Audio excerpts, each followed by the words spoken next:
Welcome to a Skewed Chimp. Hey everyone,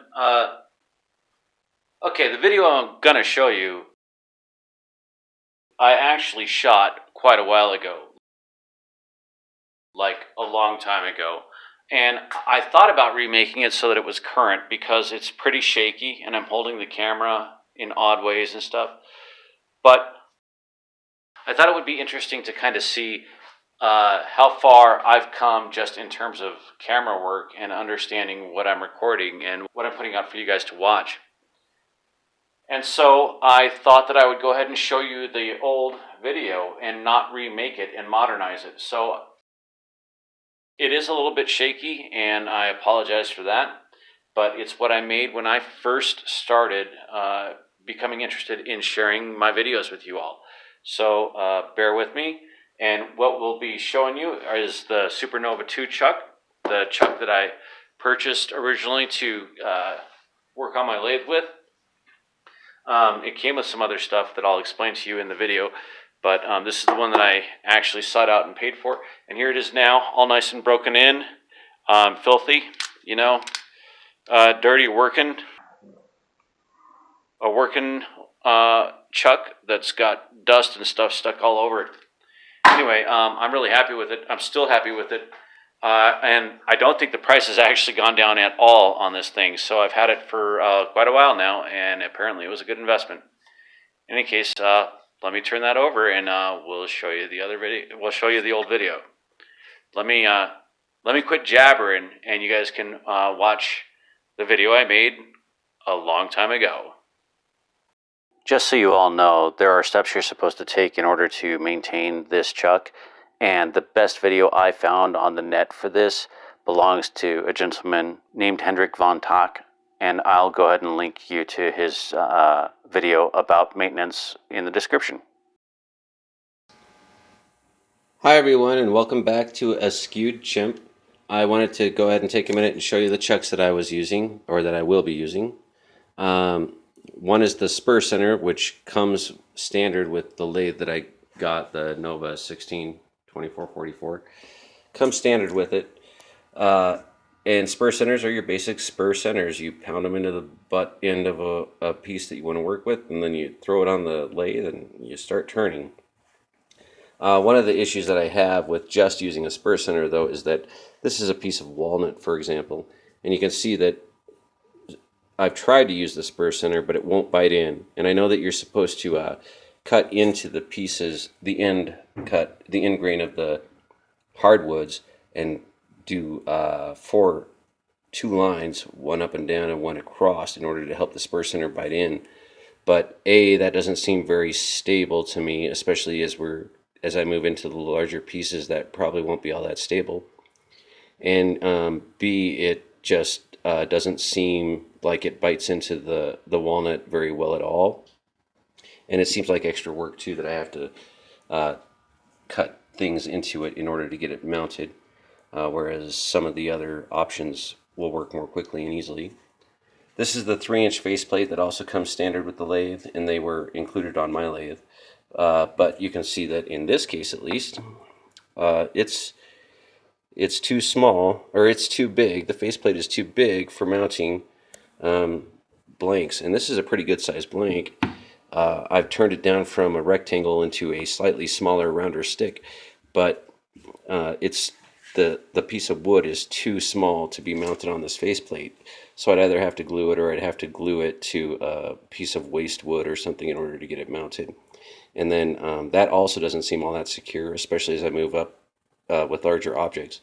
And while I could screw this in to the back of a larger object I was working on, that seems a lot like work. So when I was at the store, I also know that for different types of attachments and different types of wood that I want to do, I'm going to want another chuck. So this one has teeth, and this is the Supernova 2 lathe that is widely recommended because, let me start here. On the back, I've bought an adapter, which is like $15, and it has a different thread size on the chuck itself than what I have on my lathe, even though they're both made by the same company.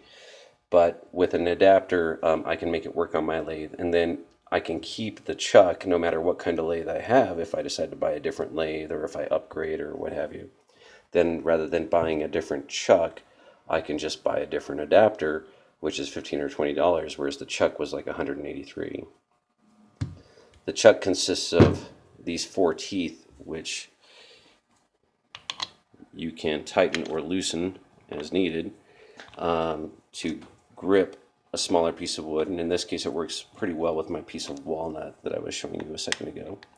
But what a safety chuck is, and Novas have the safety chuck feature, is that there's only a certain distance that you can widen these jaws, so that if you're an idiot, which I am, and if you don't know what you're doing, which I don't, you can't accidentally widen it far enough that the teeth come out of the chuck, and then when you spin it, you get a buffet of metal and wood in your face. So since I'm relatively clueless, that was an added perk. Besides, I think that even people who know what they're doing sometimes get careless and make mistakes, and I probably make more than most. So having pieces that absolutely will not come out of the chuck under any circumstances is beneficial. Also, I like that the jaws are set to clamp into the wood with a cylindrical tenon, meaning it's not shaped like a cone and it's not dovetailed in any way. You just take a perfectly cylindrical object, which even I can make, and just slap it in the butt, and then you tighten the jaws and it'll clamp around it. And you can see, for example, on this piece of walnut, this small line right here is where it bites in. So it's like a quarter of an inch, maybe a half an inch of the wood that gets bitten into. But then that gives you a nice stable base that's very usable. And then you can buy different teeth for this chuck as well, so that if you're working with something very large, you can get nice large teeth that fit it without having to buy an entirely new chuck. And then you just take these 4 screws out, or these 8 screws out, take the teeth off, put the new teeth on, and you're good to go, and you can work with some very large objects. The instructions were god awful, I gotta tell you. Nova, this is a Nova chuck, and I have a Nova lathe, and I know that that's a New Zealand company, and in theory they speak English down there, but I don't know what they write in. So there were some challenges putting this together, and one of them was that I have this tiny little red dot that was included, and luckily one of the guys that had showed me the chuck made sure that I knew about the dot and that I read the instructions first, which I always recommend. But the instructions were so god-awful that I couldn't figure out exactly where this little red dot went. Well, that little red dot is a fiber washer, and it actually goes on the back. Let me switch this for the lighting. It goes on the back inside of this recess where you put the adapter in, so that it doesn't, so that the grub screw that you're going to put in doesn't bite into the threading on your adapter. So it insulates the adapter from any damage that you might do by pushing a screw into there. And it's probably pretty important, so that if you are ever going to use your adapter on a different, or this chuck on a different lathe, or the adapter on a different chuck, that you haven't destroyed the threading that allows you to move it from machine to machine. So that's kind of cool. And it's handy to know. But the instructions weren't very helpful, and I got a little frustrated there. But it's a really well-made chuck. It's very solid. Everything runs smoothly. It's very operational, and it's easy to use. So those are my chucks, and that's what I'll be using to mount the vast majority of pieces that I have.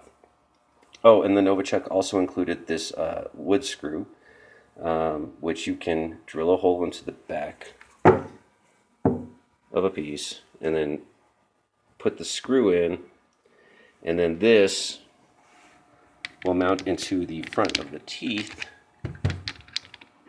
and you tighten the jaws around it, and it'll give you some added support working with very large objects to help hold them in place. So it's a pretty good chuck, and I heard it was the best one out there, and I heard that it was the last one I would ever need, both of which appeal to me. So I went ahead and made the investment. It was $183, but rather than having 25 different chucks that don't always fit every need I have, I think one chuck that is very versatile is probably the better investment, especially for a beginner like myself, or maybe someone who's watching this video. So those are my chucks and those are my tools. Thanks for watching, guys. Bye.